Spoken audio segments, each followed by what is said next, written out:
I never really like to say anything about someone's mindset or what's in their head because we don't really know.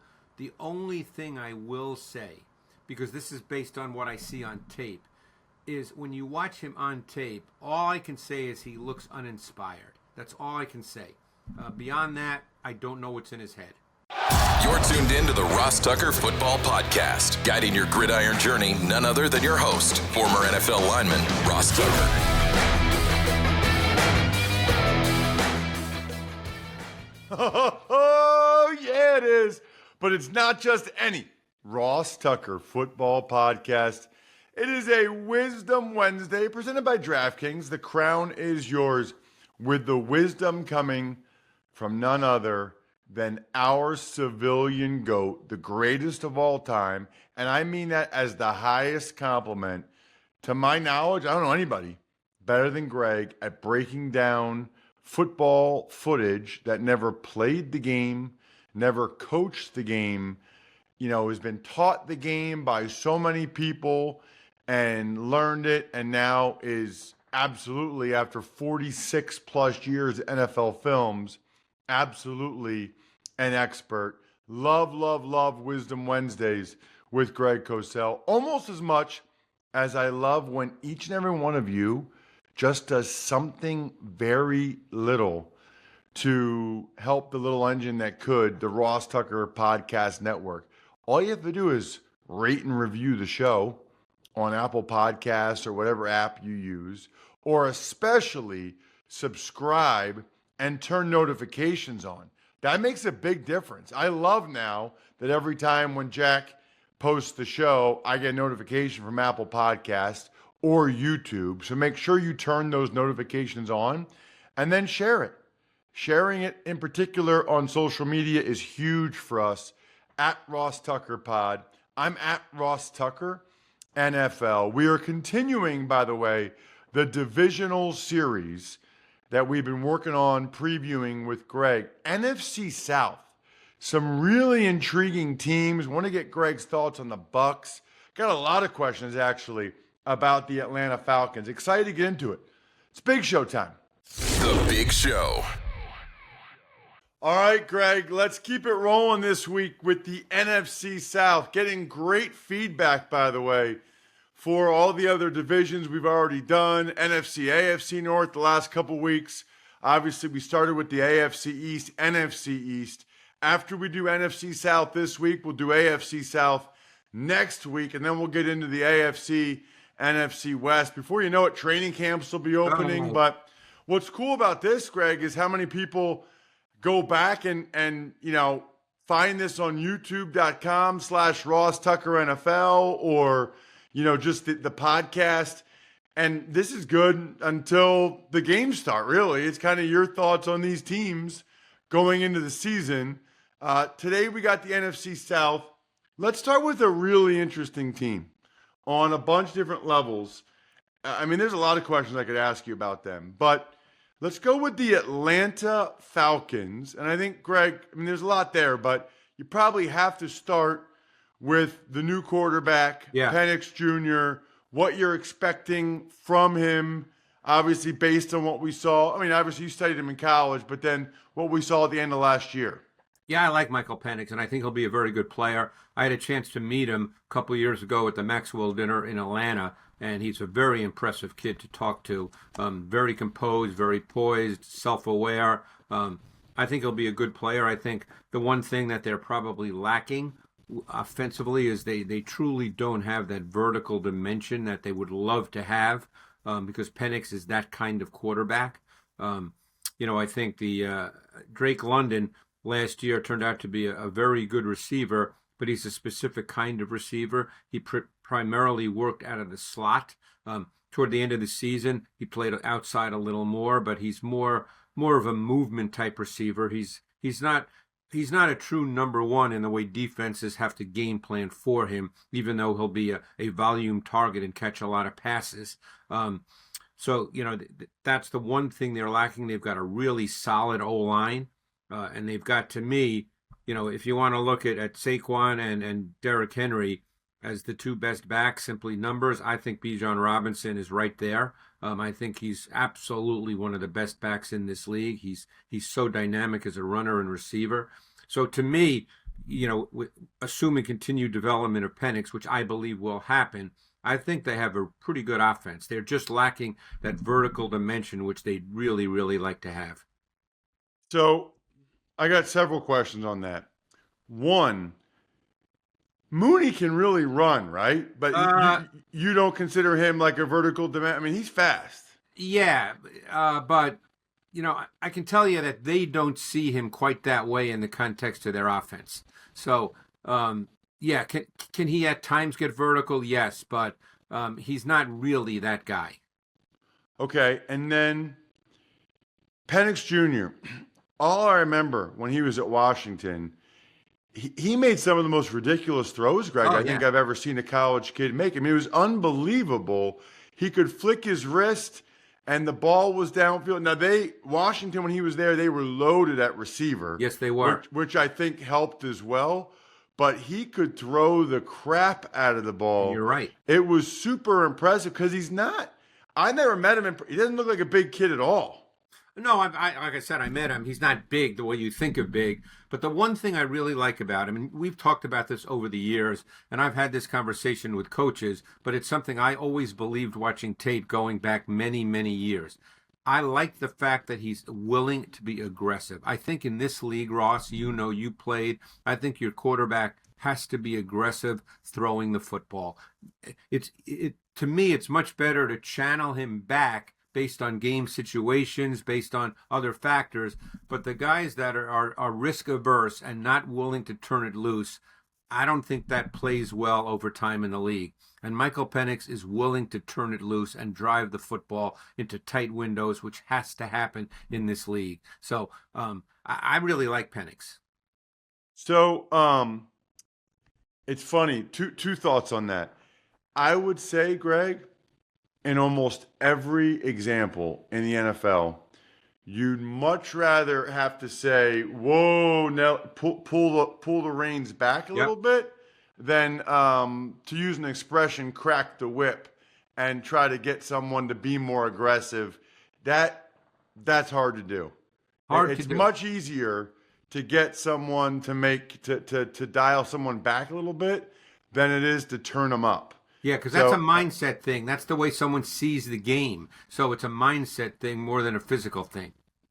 The other thing about that is you can have some success being risk averse, but you're probably not winning the Super Bowl. No. You know what I mean? Like you're not beating those other guys. You can do some positive things, but you're not winning the Super Bowl as a risk-averse guy. I just think it's I agree. That part of it's hard. Especially I have to ask you this every year. Yeah, especially Ross is a pocket quarterback because he doesn't have the run game element. Can he run for a first down? Sure, but he's not a playmaker at the quarterback position, so he has to drive the football. Okay. You might not be able to answer this, but I'm going to ask you anyway. Did we miss something, Greg, with Kyle Pitts coming out of Florida? Or can we not say that because of the injuries? I guess up to this point we did, and I would fall into that category myself. I loved Kyle Pitts' tape coming out. I thought he had everything you'd want as a receiving tight end, and it just hasn't happened. I never really like to say anything about someone's mindset or what's in their head because we don't really know. The only thing I will say, because this is based on what I see on tape, is when you watch him on tape, all I can say is he looks uninspired. That's all I can say. Beyond that, I don't know what's in his head. Interesting. What about the Falcons on the defensive side of the ball? Well, they addressed in their mind their number one need, which was they had nobody to rush the quarterback. So they drafted Jalen Walker and they drafted James Pierce. Now, Walker came out of Georgia, and he played both on the edge and stacked backer. And I thought watching his college tape that what he did best was rush the quarterback off the edge. And that's the way they see him as well. So they see him the same way I saw him. James Pierce, is a very good pass rushing prospect. He dropped in the draft for other reasons unrelated to football on the field. But if he can be a pro and learn and all those things you have to do to be a pro, he's got a lot of impressive physical traits. 6'5", 245, can bend, showed some speed to power. So they addressed in their mind their needs. They also have probably an under-the-radar terrific corner in A.J. Terrell. He is a really, really good corner. He can play man-to-man almost as well as any corner in the league. But, because it's Atlanta and they don't seem to get a lot of national press, I'm not sure a lot of people know about him. I'm very curious to watch Jalen Walker. I don't know, was he a top 10 pick? I can't remember exactly where he went. No, I think he was more in the 15 range, if memory serves me correctly. That makes sense with what their record was. But yeah. I guess, to me, Greg, a 6'1", 240-pound edge rusher going that high, that's like Dwight Freeney. You know what I mean? Like that's the type. That's why I think that is a rare body type. Yeah, that's why he dropped, because I think people saw that he's not long, and he doesn't weigh as much as you would like, but he does rush the quarterback very, very well. Let's move on to the Carolina Panthers. Another interesting team here. They, I think, surprised some people going receiver in the first round with Tet McMillan. I don't know what he'll end up being, Greg, but I was so happy to at least see Bryce Young play better than he did the first year and a half. Because it was bad, Greg. And I was almost feeling poorly for him. I was glad to see some of the things that we saw in college and him look like, he could be a starting quarterback in the league. And he's a specific kind of player, Ross, and that's critical. He needs an offensive line. I'm not comparing him to Drew Brees by any means, but the concept of how you have to structure your O-line, and you know this and you'll appreciate this, is so important with Bryce Young. The key with Bryce Young is you must be really strong at guard and center because they control the depth of the pocket, and he needs the depth of the pocket controlled much more so than the width, which the tackles control. He needs the depth of the pocket controlled so he has space, because he does not have a naturally strong arm. He's not the kind of quarterback that can sit on his back foot with people around him and drive the football. So he needs the depth of the pocket to be controlled so he has space. And obviously they did address that a year ago when they signed Damian Lewis and Robert Hunt. You assume that they'll get better. Austin Corbett's their center right now. He's a solid pro. So that's a critical piece to their offense. Then at least Bryce Young can be an effective player. If that's not good, he won't be an effective player. But look, they drafted Xavier Legette a year ago in the first round. Ted McMillan, who I loved his tape, in the first round this year. So they're addressing their wide receiver position, which, obviously they felt was a major need. So we'll see where their offense goes. There's no question that Young played better over the last 5 or 6 games a year ago. So, when you say certain things, it just makes me shake my head a little bit. It is kind of wild that someone as little as Bryce Young, that does not have a naturally strong arm, was the number 1 overall pick in the draft. Think about how good you have to be in the other aspects of playing that position to be a really small, slender kid with not a strong arm and be the number 1 pick in the NFL draft. It's the mental stuff. I don't know if you've ever met him or talked to him. He's a super impressive kid. He's incredibly intelligent. He's got a natural feel for the game. He sees things pretty well.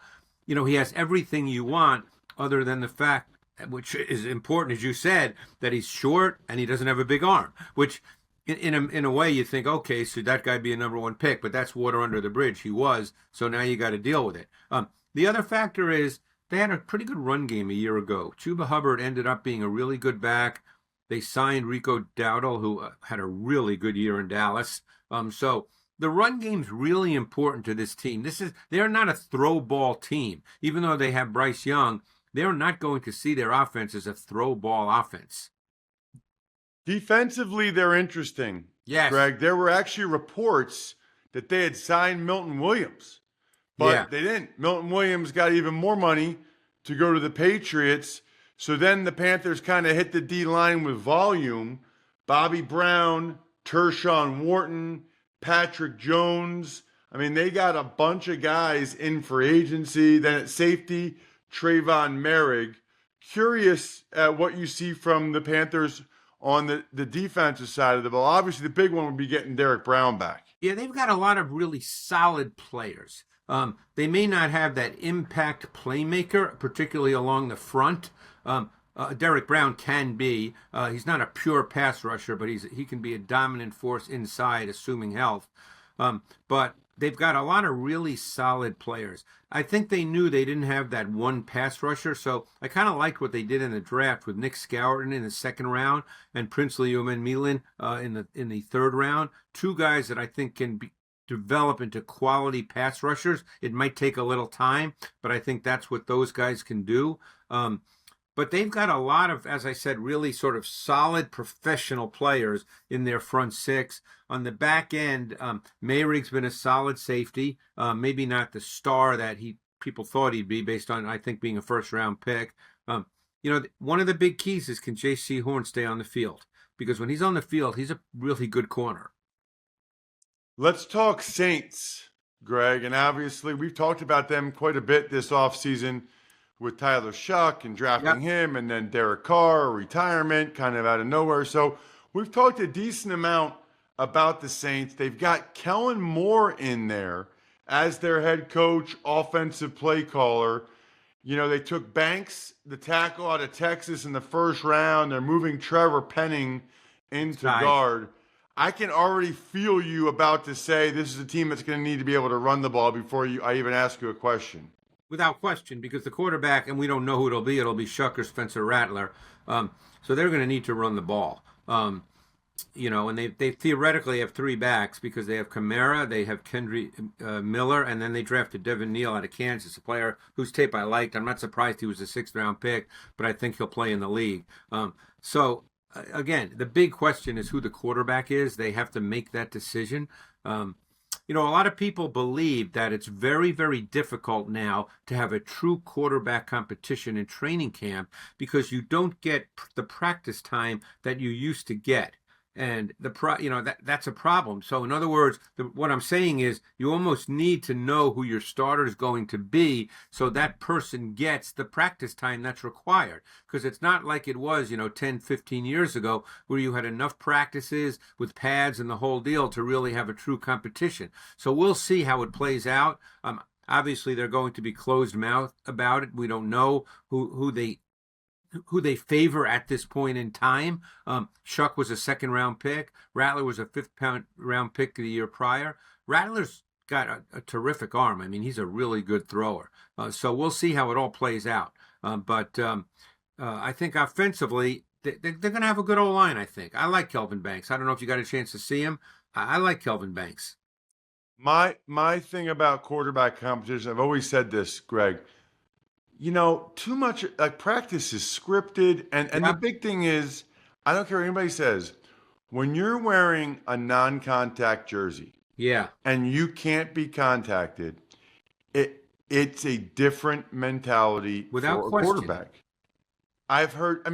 The stories I've heard of like Rob Johnson and certain guys in practice and how good they were when they knew, Greg, there was 0% chance that they could get hit. Yeah, it's not like that in the game. Which I'll be curious. I hope Kellen Moore plays those guys a lot in the preseason. Because they need it. They need that kind of threat. Defensively, they're a strange team because you look at them and they're very young a lot of places, but then you still see they got Brandon Cooks, they got Kamara. Defensively, they still have Demario Davis and Cam Jordan. They are a unique team.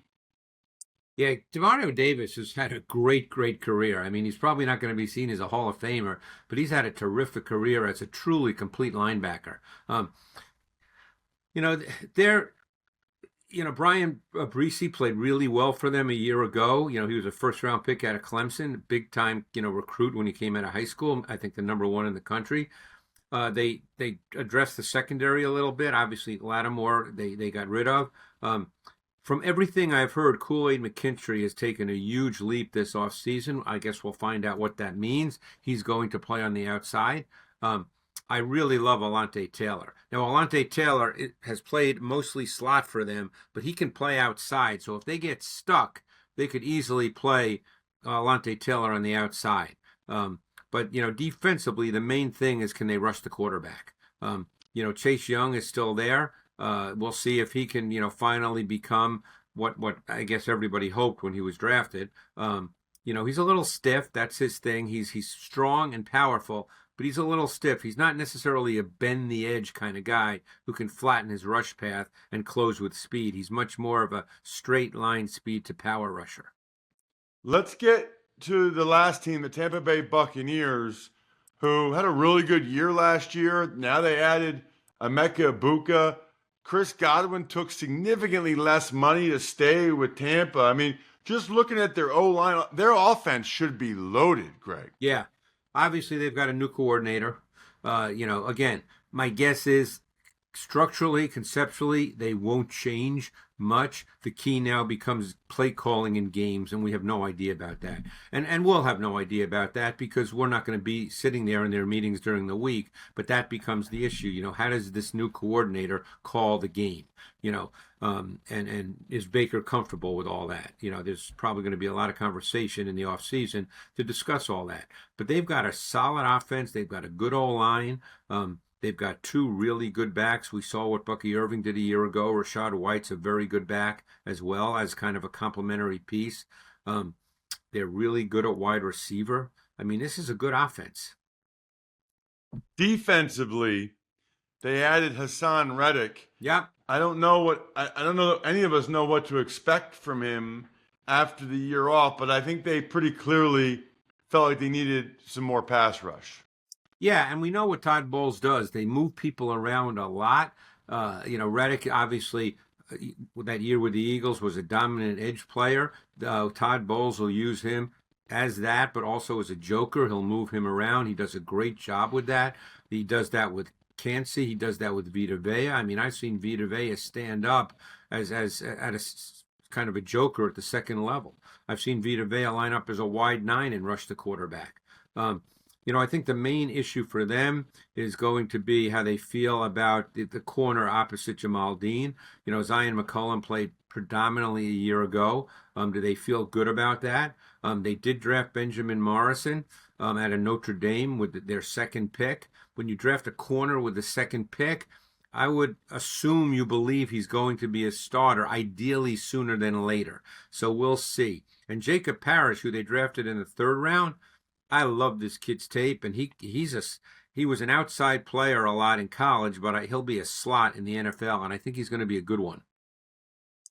Got to think that they are the prohibitive favorite, I would think, in that division. Although I don't know, Atlanta might have something to say about that too. But yeah, it would feel to me, some divisions I don't know that I have a great feel for, Greg, but I would think NFC South. You're looking at Tampa and Atlanta at the top. Then a drop, then Carolina, and then New Orleans feels like they got an uphill battle. They have such a unique team to have all these longtime star players to go along with all these young guys. Yeah. New Orleans feels like they're like mix-maxed or mismatched. Well, the quarterback situation, that's the big issue for them. But I just want to say one more thing, Ross. We didn't mention Baker Mayfield really. Baker Mayfield around the league is highly, highly respected. He's a really good thrower of the football, and I'm not sure if people think about that with Baker Mayfield, but he's a really, really good thrower of the football. He's grown up. He's aggressive, so every once in a while he'll make a play that's viewed as reckless, but he's become a very good quarterback, and I think it's important to acknowledge that. Well, I'll say this. I love watching him play. Yeah. I love watching him play. It's funny, I had Ryan Fitzpatrick on the show, Greg, and he said there are certain guys that he makes it a point to watch every week because he enjoys the way they play. And Baker Mayfield's one of you can feel his energy and his love and passion for the game. Greg, you can feel it when you watch him. He doesn't need to tell you. No. You don't need to have people tell you. You can see it. Yeah. Absolutely fantastic work, Greg. Very much looking forward to the AFC South. Always an interesting division, and a division where I feel like I end up calling a lot of their games for CBS next week. So I'll be taking even more notes than I normally do. Thank you so much, as always, Greg. Really appreciate it. Thanks, Ross. All right, let's dive into the news. But first, I know a lot of you have stuff going on for the holiday weekend, but what about after that? Have you checked out the events that are available in your area on the Game Time app? I do this often because I'm frequently surprised. Like, I didn't know Luke Bryan was coming to Hershey July 12th or Shania Twain July 26th. I mean, why not, right? Jonas Brothers, the 21 Pilots. There's a bunch coming to Hershey Park Stadium. Whether it's baseball, which, by the way, you can get unbelievable ticket prices for baseball, or comedy, they got last-minute deals that are incredible on the Game Time app. Take the guesswork out of buying tickets with Game Time. Download the Game Time app, create an account, and use code ROSS for $20 off your first purchase. Terms apply. So again, create an account and redeem code ROSS for $20 off. Download the Game Time app today. Last minute tickets, lowest price guaranteed. Tuck's Takes. Excellent stuff from Greg. So fired up, by the way, about what he said about Bijan Robinson. And I like the truth that he said about Kyle Pitts. Greg is just going by the tape. It's not personal. It's just an evaluation. All right, Ross, we had a blockbuster trade go down the other day. The Steelers, they acquired Jalen Ramsey, Jonnu Smith, and a 2027 7th-round pick from the Dolphins for Minka Fitzpatrick and a 2027 5th-round pick. My biggest takeaway from this trade is that the Steelers are operating like someone's on the hot seat. I'm not saying that anyone is on the hot seat, but the moves they're making, paying Jalen Ramsey almost $20 million this year, these are the types of moves that a GM makes when he thinks he's on the hot seat. Again, no reporting. This is just my observation. Certainly, I think Jonnu Smith and Jalen Ramsey will help the Steelers this year. I don't like losing Minka Fitzpatrick, but they feel pretty good about where they are at safety. For the Dolphins, they didn't want to pay these guys anyway. So to get out off the hook of both these contracts and get Minka Fitzpatrick back in return actually seems like a pretty decent outcome, all things considered. Other than that, special guest tomorrow. I think we're done here. Thanks for tuning in to the Ross Tucker Football Podcast. Make sure to also check out Even Money, Fantasy Feast, and College Draft, all on the DraftKings Network on Samsung TV Plus, YouTube, or subscribe to the podcast on your favorite platform. Shout out myfrontpagestory.com. It is by far the best way to tell someone how you feel about them. Can't highly recommend it enough. myfrontpagestory.com. BackOfficeScheduler.com, HumanHeadNYC.com, Sporticulture, Pizza Boy Brewing.